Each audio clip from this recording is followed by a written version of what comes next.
యేసుక్రీస్తు ప్రభు బాలుడుగా ఉన్నప్పుడు ఐగుప్తుకు వెళ్ళాడు. అలాగనే ఆయన నజరేతుకు వచ్చాడు. నజరేతు మనుషుల చేత, పెద్దవారి చేత తృణీకరించబడిన గ్రామం. నజరేతులో నుంచి ఏది మంచిది రాదు అని యోహాను సువార్త 1వ అధ్యాయంలో కూడా రాయబడింది. యేసుక్రీస్తు ప్రభువుని శాస్త్రులు, పరిసయ్యులు, ధర్మశాస్త్రోపదేశకులు తృణీకరించడానికి కారణము కూడా ఆయన గలిలయలోని నజరేతు నుంచి రావడమే.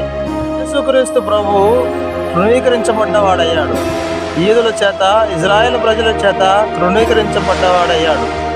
అందుకనే ఆయన అక్కడ తృణీకరించబడి ప్రజలందరికీ, సర్వలోకమునకు ఆయన రక్షకుడుగా, ఆయన యూదా ప్రజలకు, ఇజ్రాయేల్ ప్రజలకు, వాళ్ళందరికీ కూడా ఆయన తృణీకరింపబడిన వాడిగా నజరేతు నుంచి వచ్చాడు. కాబట్టి వారందరూ ఆయన తృణీకరించారు కనుక వారు యేసును అంగీకరించలేదు.